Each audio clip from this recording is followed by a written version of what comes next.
안녕하십니까. 서영선 목사입니다. 오랜만에 여러분과 말씀을 나누게 되었습니다. 저는 지난 2월 28일 아프리카 차드에 도착해서 일주일간 자가격리를 하고 또 2주 동안 목회자 세미나와 또 신학교에서 성경학교에서 목회 신학을 강의하는 일정을 마쳤습니다. 그리고 3월 21일 차드에서 출발하여 귀국했고, 귀국한 23일부터 이제 내일까지 4월 6일까지 자가격리를 하게 됩니다. 그동안 사순절과 고난주간을 지냈고, 특별히 자가격리 중에 보낸 고난주간은 큰 은혜 가운데 진행됐습니다. 차드 사역을 위해서 또 이후 또 자가격리를 위해서 많은 분들이 기도해 주시고 또 사랑을 베풀어 주셨습니다. 주님께 모든 영광 돌리고 차드 사역에 대한 그 보고는 제가 늘 묵상글을 통해서 또 드렸습니다. 그리고 거기서 하셨던 하나님의 일들, GL 미션 다음 카페에 들어오시면 영상과 사진들이 쭉 올라와 있습니다. 포토 갤러리 그쪽 클릭을 하시면 보실 수가 있겠습니다.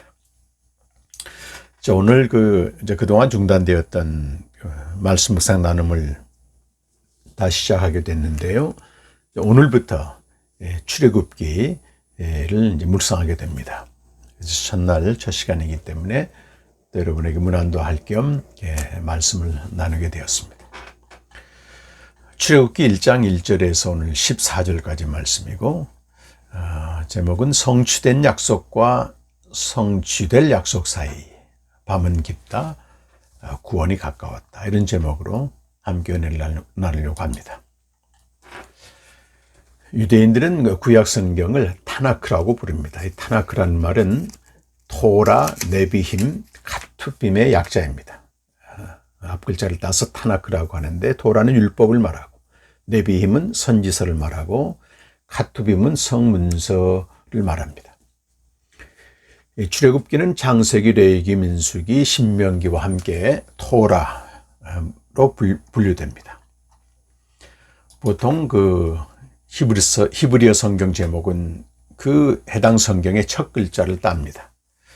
출애굽기는 워엘레 서못 이렇게 시작합니다. 이름은 이러하니라 이렇게 시작하는데, 이것이 바로 출애굽기 책 이름입니다. 자, 그리고 히브리서 성경은 BC 2세기경 당시 공용어인 헬라어로 번역이 됩니다. 이게 70인역이다 우리가 그렇게 부르고 있습니다. 70인역에서는 출애굽기 제목을 엑소더스, 헬라어로 엑소더스라고 발음하는데 그 뜻은 탈출이라는 뜻입니다. 엑소더스로 명명했습니다.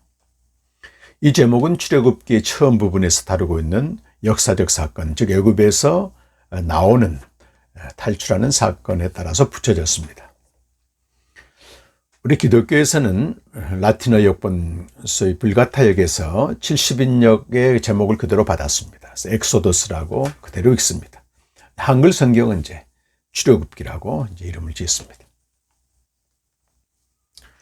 자, 오늘부터 묵상할 이 출애굽기는 세 가지 중요한 내용을 다루고 있습니다. 첫 번째는 하나님이 이스라엘을 애굽에서 구원하신 일, 출애굽 구원을 다루고요. 둘째는 하나님의 애굽에서 구원받은 이스라엘 백성과 언약을 체결한 일, 시내산 언약을 다루고요. 또 세 번째는 언약을 유지하는 수단으로서 율법의 수여, 소위 토라를 다루고 있습니다. 이 세 가지가 가장 중심적인 내용이 되겠고요. 또 부수적으로 출애굽과 약속의 땅 가나안에 들어가는 그 사이에 광야 방랑을 다루고 있습니다. 이스라엘의 광야 방랑은 출애굽기에서 시작하여 레위기, 민수기를 거쳐 신명기에서 종결됩니다. 이 과정에서 하나님은 언약 백성인 이스라엘을 돌보시고 인도하시는 은혜를 베푸십니다. 물론 이스라엘은 여러 번에 걸쳐서 하나님께 불순종한 그 불의함을 또 보여주기도 하죠.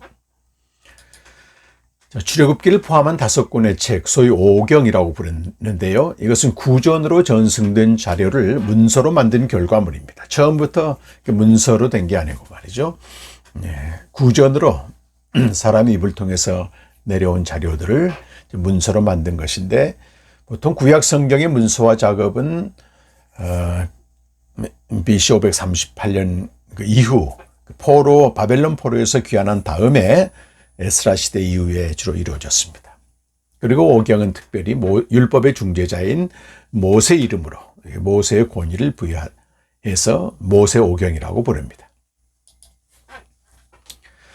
자, 이스라엘의 출애굽은 아브라함 자손의 이배굽을 전제로 합니다. 하나님은 아브라함을 갈대아우르에서 불러내시고 가나안 땅으로 인도하셨습니다. 그리고 창세기 12장 3절에 보면 그를 통해서 모든 민족의 복을 받을 것이라고 말씀하셨습니다. 이 복은 에베소서 1장 3절 4절에 의하면 하나님이 창세전 예정된, 창세전에 약속하신 하늘에 속한 영적인 복입니다. 이것은 하나님의 아들을 믿음으로써, 예수 그리스도를 믿음으로써 우리가 영원한 생명을 얻는 복이고, 또 하나님의 아들들이 되는 복입니다. 자, 이 복은 사람으로 태어나기만 하면 누구나 받을 수 있는 복입니다. 즉, 아브라함에게 하신 것처럼 모든 족속에게 주어지는 영적인 복이죠. 자, 첫사람 아담은 땅에서 만들어진 생명입니다. Life made of God이라고 할 수 있고요. 그는 창세전 오시기로 정해진 그 아들이 오신 다음에 영생을 얻어야 할 자였습니다. 이 영생은 하나님으로부터 나는 생명, 즉 born of God입니다. Life born of God. 전혀 다르죠. made of와 born of는 전혀 다른 것입니다. 요한일서 5장 11절에 보면 아들이 있는 자에게는 생명이 있고 아들이 없는 자에게는 생명이 없느니라 라고 말씀하고 있습니다. 그러니까 아들이 오시기 전까지는 이 생명이 없는 거죠. 아담은 이 생명은 없었고 피조된 생명만 있었습니다. 만들어진 생명. 그러나 아담은 아들이 오셔서 영원한 생명을 주시기 전에 하나님께 불순종하여 죄를 범했고 또 그로 인해 영생 얻을 기회를 상실했습니다. 그런데도 영생을 주시기로 약속하신 하나님은 신실하십니다.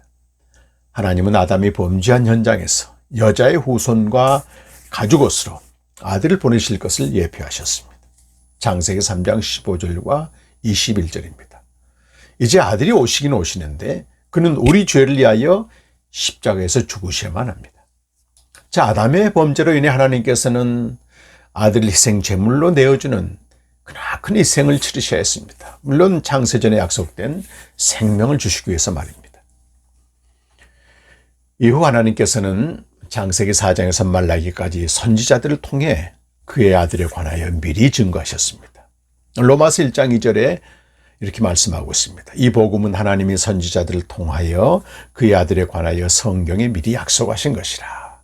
그리고 베드로전서 1장 10절과 11절에서는 이 구원에 대해는 너에게 임할 은혜를 예언하던 선지자들이 연구하고 부지런히 살펴서 자기 속에 계신 그리스도의 영이 그 받으실 고난과 후에 받으실 영광을 미리 증언하여 누구를 또는 어떠한 때를 제시하시는지 상고하니라. 그러니까 구약의 선지자들에게는 그리스도의 영이 있어서 그가 장차 오셔서 받으실 고난과 영광을 미리 다 증거했다는 겁니다. 그 증거한 대로 하나님의 아들이 오신 겁니다. 자, 구약 시대 구원의 역사는 다시 둘로 나눌 수 있습니다. 창세기 4장에서 11장까지는 원시 역사이고 이때는 아벨과 에녹과 노아가 아들을 미리 증거한 선지자이고요. 창세기 12장에서 말라기까지는 아브라함을 조상으로 한 이스라엘의 역사입니다. 그러므로 인류 역사는 전체적으로 창세전 약속된 하나님의 구원사이다. 이 세상을 창조하기 이전부터 소위 선제 사상이죠. 미리 존재했고 미리 거기서 약속된 것이다, 하나님이.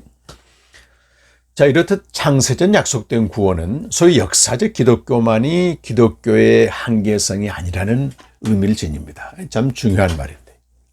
제가 최근에 지금 읽고 있는 황장호 목사님의 영성신학에서는 그리스도의 선제에 대한 부분에서 이 문제를 다루고 있습니다. 황 목사님이 이렇게 말씀하시더라고요. 그리스도의 선제라는 이 말 한마디가 역사적 기독교 안에 구원론이 제한될 수 없다는 것을 말해준다. 아주 중요한 말이죠. 다시 말해서 하나님의 구원사가 창세전 약속에서 종말의 성취에 이른다면, 우리 인간의 역사를 초월하는 거잖아요. 이른다면 기독교의 구원론이 어떤 시대, 어떤 역사에만 국한된 어떤 소위 기독교 지역에만 있는 사람들에게만 제한될 수 없는 것이다. 이런 뜻입니다. 그래서 우리가 기독교가 전래되지 않던 시대, 우리 당장 140년 이전 시대라고 얘기할 수 있습니다. 또 복음이 전파되지 않는 지역, 심지어 그리스도가 육신 입고 오시기 전에도 하나님은 주권적으로 선제하시고 항존하시는 그리스도를 통해 구원을 이루신다는 겁니다. 물론 이 구원은 그리스도가 오신 후에 완성되는 거죠. 그래서 그림자로서의 구원입니다. 이거는 본체이신 그리스도가 오셔야만이 구체적이고 확실하게 구원을 경험할 수가 있는데, 대표적으로 욥이 그렇습니다. 욥은 이스라엘 백성이 전혀 아니었지만 하나님이 주권적으로 그를 선택하시고 구원하신 그런 의인이라고 할 수 있겠습니다. 하나님께서 아브라함을 통해 구원의 역사를 이루신 것은 두 가지 약속을 토대로 합니다. 하나는 자손의 약속이고 다른 하나는 땅의 약속입니다. 창세기 15장 5절에서 7절까지 나오고 있습니다. 하나님은 아브라함에게 하늘의 무별을 보여주시면서 자손을 약속하셨습니다. 여기서 자손은 단수로 되어 있는데요. 역사적으로는 이삭을 말하고 구속사적으로는 장차 오실 하나님의 아들을 예시합니다. 갈라디아서 3장 16절에 나오고요. 또 무별처럼 많은 자손은 역사적으로 오늘 본문에도 나옵니다만 애굽에서 번성한 이스라엘 백성을 말하고 신명기 10장 22절에 기록되어 있습니다. 또 구속사적으로는 그리스도를 믿어 구원받은 성도를 가리킵니다. 갈라디아서 3장 29절 말씀입니다. 우리가 예수를 믿으면 다 아브라함의 자손이라고 하는 겁니다. 자, 또 하나는 아까 말씀드린 대로 땅의 약속입니다. 자, 하나님은 이 가나안 땅을 한 평도 소유하지 않고 있는 아브라함에게, 나그네로 지금 가나안 땅에 와 있는 아브라함에게 가나안 땅 전체를 소유로 주실 것을 약속하세요. 그러자 이 아브라함이 내가 그걸 어떻게 알 수 있습니까? 물었을 때 하나님은 언약 체결을 하도록 준비시킵니다. 쪼갠 짐승을 양쪽에 두고, 이것이 이제 고대 언약 체결 방식입니다. 그리고 이제 하나님이 그 언약에 대해서 설명을 하시는데요. 아브라함의 후손이 지금 아브라함이 머물고 있는 가나안 땅을 떠나 다른 나라로 간다는 겁니다. 그리고 그곳에서 400년간 이방 사람에게 노예 생활할 것이라고 말씀해요. 그리고 그 다음에 하나님이 그들을 바로 그 나라에서 건져내어 가나안 땅에서 약속의 땅으로 인도할 것이라고 말씀합니다. 이렇게 이제 하나님께서 언약에 대해서, 약속에 대해서 설명하시고 하나님 자신을 상징하는 횃불이 쪼갠 고기 사이로 지나가게 됩니다. 원래는 계약 당사자가 지나가야 되는데 하나님을 상징하는 횃불만 쪼갠 고기 사이로 지나가요. 이건 하나님의 일방적으로 하나님이 주체가 되어서 지키시겠다고 하는 소위 은혜의 언약이라고 할 수 있습니다. 자, 우리는 이제 결과를 알고 있기 때문에 여기서 말하는 이방 나라는 당시의 강대국인 애굽입니다. 하나님은 먼저 요셉을 통해 야곱의 자손들을 애굽으로 들어가게 하십니다. 그래서 입애굽입니다. 창세기 37장에서 50장까지는 그 내용적으로 입애굽기라고 할 수 있겠습니다. 그런데 창세기 46장 4절에 보면 하나님께서 이때 그 야곱의 후손들과 함께 애굽으로 들어가셨다는 겁니다. 400년 동안 바로 노예로 지내는 그 이스라엘 백성과 함께 하신 것. 그리고 400년이 지났을 때 이스라엘 백성을 애굽에서 건져내시고 광야를 통과하게 하시고 약속의 땅 가나안으로 인도하십니다. 자, 오늘 출애굽기 1장 1절에서 7절은 서원이라고 할 수 있습니다. 창세기는 족장 시대였는데 이제 출애굽기는 한 민족 이스라엘의 시대라고 할 수 있습니다. 1절에서 5절은 야곱의 자손이 애굽에 들어간 정황을 진술하고 있습니다. 애굽에 들어간 야곱의 자손은 먼저 입에 굽한 요셉을 제외하고 모두 70명이었습니다. 2절에서 5절까지는 그 자손들의 이름과 총 70명이었다고 나오고요. 이 말씀은 창세기 46장 7절에서 27절까지 자세히 나오고 있습니다. 그 이름들이 쭉 나오고 있고요. 창세기 46장 7절에서는 이렇게 말씀합니다. 이와 같이 야곱이 그 아들들과 손자들과 딸들과 손녀들 곧 그의 모든 자손을 데리고 애굽으로 갔더라. 애굽으로 갔더라, 이것이 입애굽의 성취입니다. 그리고 창세기 46장 27절에는 그 숫자에 대해서 말씀하고 있어요. 애굽에서 요셉이 낳은 아들은 2명이니 야곱의 집 사람으로 애굽에 이른 자가 모두 70명이었더라 라고 되어 있습니다. 오늘 출애굽기 서론과 내용적으로 같습니다. 그리고 6절 7절은 아브라함의 후손 곧 야곱의 자손이 이배굽한 이후에 400년이 지났을 무렵을 다루고 있습니다. 세번역 성경으로 한번 읽어보겠습니다. 세월이 지나서 요셉과 그의 모든 형제와 그 시대 사람들은 다 죽었다. 그러나 이스라엘 자손은 자녀를 많이 낳고 번성하여 그 수가 불어나고 세력도 커졌으며 마침내 그 땅에 가득 퍼졌다라고 되어 있습니다. 이스라엘이 이배굽한 이후에 요셉과 그의 형제와 그의 시대 사람들은 다 죽었습니다. 그러나 이스라엘은 하나님이 함께 하셨어요. 그들과 생육하고 번성하고 강한 백성이 되었습니다. 그리고 이스라엘이라는 강성함은 당연히 애굽 사람에게 위협이 됐습니다. 자, 이때는 애굽을 기근에서 구한 요셉의 시대가 훨씬 지났고 요셉을 알지 못하는 왕이 애굽을 다스리던 시대였습니다. 자, 애굽 왕은 자기 백성에게 이스라엘 백성의 위협을 알리고 나름대로 지혜를 짜냅니다. 그러니까 왕은 이렇게 말해요. 전쟁이 났을 때 이스라엘이 적군의 편을 들어 이 땅에서 나가게 될까 두렵다. 그래서 방책을 세우자. 그 방책을 세우는 게 아주 심한 노동, 강제 노동을 시키는 겁니다. 그리고 바로 왕을 위해서 국고성 비돔과 람셋을 짓게 하는 것입니다. 이렇게 강성한 이스라엘 백성에게 학대를 가하게 되면 말이죠. 그들이 무력하게 될 게 아니겠습니까? 힘을 빼는 작전입니다. 하지만 이스라엘 백성들은 학대를 받을수록 더욱 번성하고 그것 때문에 애굽 사람들은 근심을 더했습니다. 그러자 애굽 사람들은 이 백성들에 대하여서 더 무겁게 더 고통을 주는 그런 일을 시킵니다. 흙을 이겨 벽돌을 만드는 일, 밭일과 같은 고된 일로 이스라엘 자손을 괴롭힙니다. 매우 이스라엘 자손은 그로 인해 힘들게 되었습니다. 여기까지가 오늘 14절까지 말씀이 되겠습니다. 자, 아까도 말씀드렸습니다만 야곱의 자손은 70명이 애굽에 들어갔으나 거대한 민족을 이루었습니다. 이것은 아브라함의 자손이 무별처럼 많을 것이라는 약속이 역사적으로 성취된 것입니다. 신명기 10장 22절에서 이렇게 말씀하고 있습니다. 애굽에 내려간 내 조상들이 겨우 70인이었으나 이제는 내 하나님 여호와께서 너를 하늘의 별같이 많게 하셨느니라. 이제 역사적으로 성취됐죠. 무별과 같은 그 후손이. 그런데 하나님의 약속대로 이루신 그 이스라엘의 강성함은요, 애굽 사람에게는 학대의 원인이 됐습니다.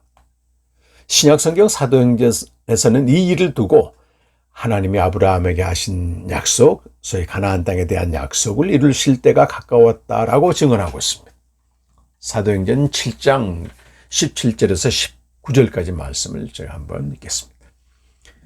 하나님이 아브라함에게 약속하신 때가 가까움에 이스라엘 백성이 애굽에서 번성하여 많아졌더니 요셉을 알지 못하는 새 임금이 애굽 왕위에 오르매 그가 우리 족속에게 교활한 방법을 써서 조상들을 괴롭게 하여 그 어린아이들을 내버려 살지 못하게 하려 할세라고 되어 있습니다. 그렇습니다, 여러분. 이스라엘 백성에 대한 애굽의 학대는 하나님의 약속이 성취될 때다. 하나님의 약속이 성취할 때가 가까이 될 때다라고 하는 사인입니다. 땅에서는 고통이 점점 심해지는데 하늘에서는 약속이 성취되는 때다. 이제 이런 겁니다. 야곱의 자손이 이배굽한 지 400년이 다 되었고 하나님은 그가 하신 약속을 기억하고 계십니다. 그리고 모세를 통해 이제 이스라엘 애굽에서 건져내시고 그들 가나안 땅으로 인도하십니다. 자, 구약의 이스라엘의 역사는 하나님의 구원사입니다. 그리고 이스라엘의 출애굽 사건은 신약의 구원 사건을 예시합니다. 아브라함에게 하신 이배굽과 출애굽 그리고 가나안 땅의 약속은 예수 그리스도를 통해 이미 이제 성취됐습니다. 예수 그리스도는 구약의 성취자죠. 자, 예수 그리스도가 십자가에 죽으시고 부활하심으로써 그를 믿는 자마다 구원을 얻습니다. 출애굽 구원의 어떤 본체라고 할 수 있고요. 또 이렇게 예수를 믿는 자는 애굽이 표상하는 세상에서 구원받아 가나안 땅이 표상하는 하나님 나라로 들어가게 됩니다. 소위 흑암의 권세에서 건짐받아 하나님 나라로 들어가는 거죠.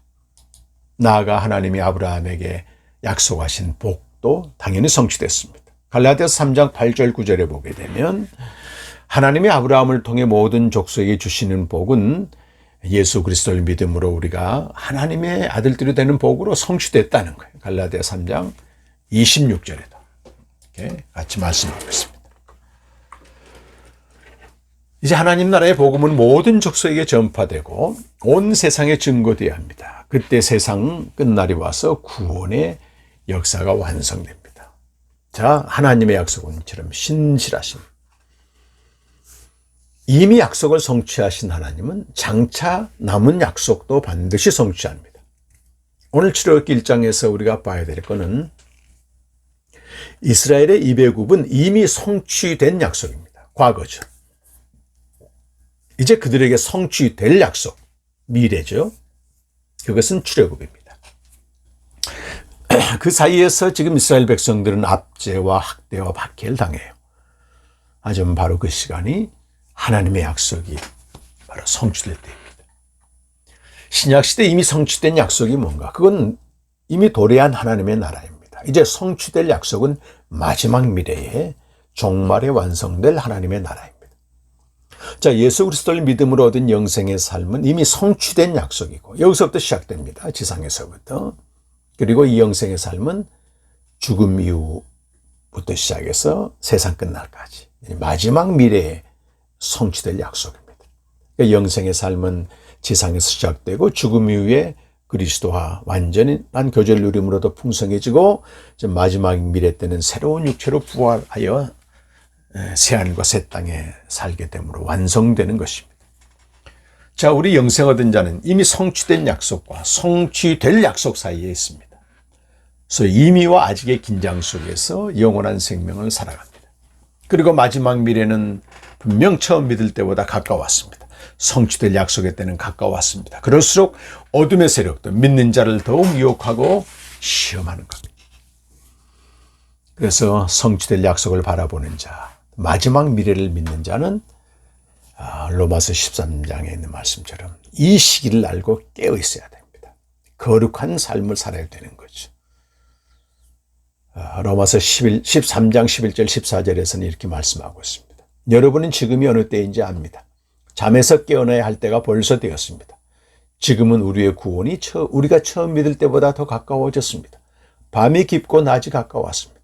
그러므로 우리는 어둠의 행실을 벗어버리고 빛의 갑옷을 입읍시다. 낮에 행동하듯이 단정하게 행합시다. 호사한 연회와 술취함, 음행과 방탕, 싸움과 시기에 빠지지 맙시다. 주 예수 그리스도로 옷 입으십시오. 정욕을 채우려고 육신의 일을 꾀하지 마십시오. 자, 여러분, 먼저 우리가 자기 자신을 거룩한 삶을 살 수 있도록 지켜야 됩니다. 이것이 이제 내적인 준비라면, 또 외적인 준비는 그런 가운데 결코 헛되지 않는 수고에 자기 자신을 바치는 것입니다. 고린도전서 15장 58절 말씀입니다.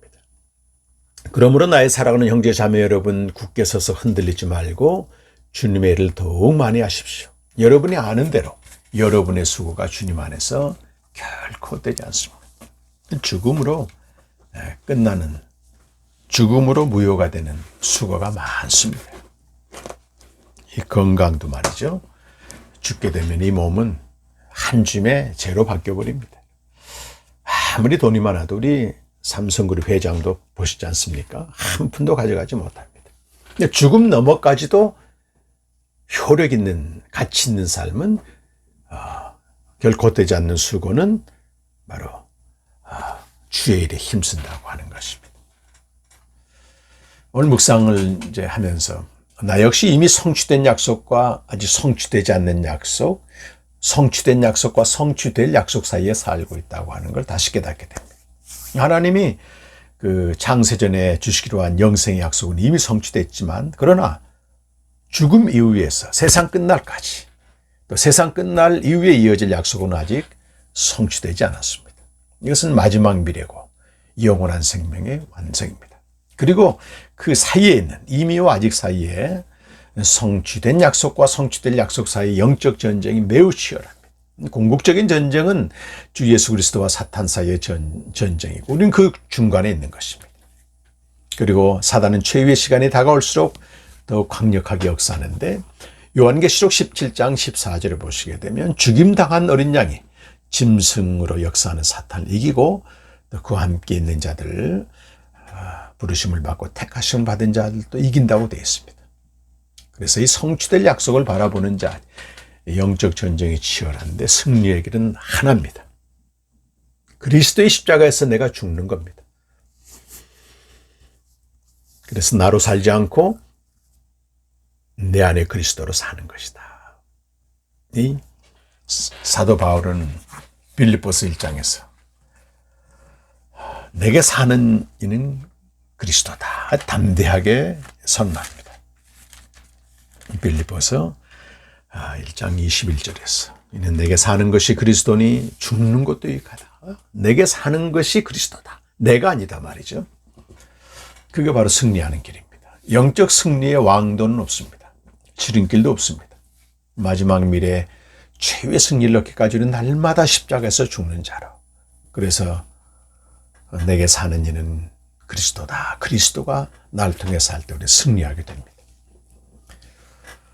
오늘 그 낮에 자가격리 해제를 위한 마지막 코로나 검사를 받았습니다. 내일 오전에 결과 나오고 정오가 되게 되면 자가격리가 해제됩니다. 한 귀국해서 2주 동안 전혀 문 밖에 나가지 못했습니다. 이제 그것이 어느 정도 좀 익숙해지긴 해요. 그러나 이 격리 중에 맞이한 이 고난주간과 부활주일의 은혜가 상당히 컸습니다.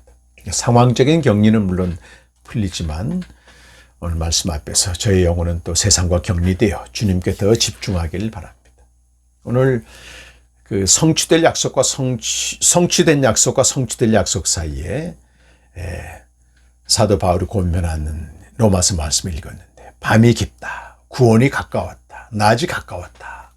그렇습니다. 우리 인생의 날도 처음 믿을 때보다 가까웠고 당연히 주님 오실 때도 가까워졌습니다. 이때일수록 어둠의 일을 벗고 빛의 갑옷을 입는 저와 여러분, 특별히 육신의 옷을 벗어버리고 십자가에 날마다 죽는 자가 되어서 그리스도로 옷 입고 그리스도로 사는 여러분 되시길 간절히 축원합니다. 더불어서 우리 차드에 사역을 한 목회자 120명과 봉사자 20명, 한 140명 가까이 소위 코로나 청정 지역에서 5일 동안 개최했습니다. 그래서 이 생명의 복음을 전했고 또 그분들은 굉장히 기쁘게 받아들였고 저는 또 한국에서 기도와 또 정성 후원으로 함께한 많은 동력자들의 또 문안을 전했습니다. 모든 영광은 주님께 돌리고 또 이 코로나라고 하는 지구가 거의 지금 왕래하는 게 막혀 있지 않습니까? 그런데도 하나님이 그 코로나의 팬데믹을 뚫고 그곳에 가게 하셨고 그들은 이런 상황을 다 알고 있음에도 불구하고 알고 있기 때문에 저희들이 주 예수의 이름으로 복음을 들고 한 걸 굉장히 기뻐했습니다. 네. 그들에게 문안을 전했고 또 그분들의 문안을 또 여러분들에게 전합니다. 비록 함께 만나지 못하고 떨어져 있으나 예수 그리스도 안에서 한 몸 된 교회로서 하나님의 뜻을 함께 이루어가기를 간절히 바라고 이제 바일리 노회와 또 차드 곳곳에 흩어진 선교사님들이 이 생명의 복음을 잘 전할 수 있도록 여러분의 계속적인 기도와 사랑을 부탁드립니다. 감사합니다.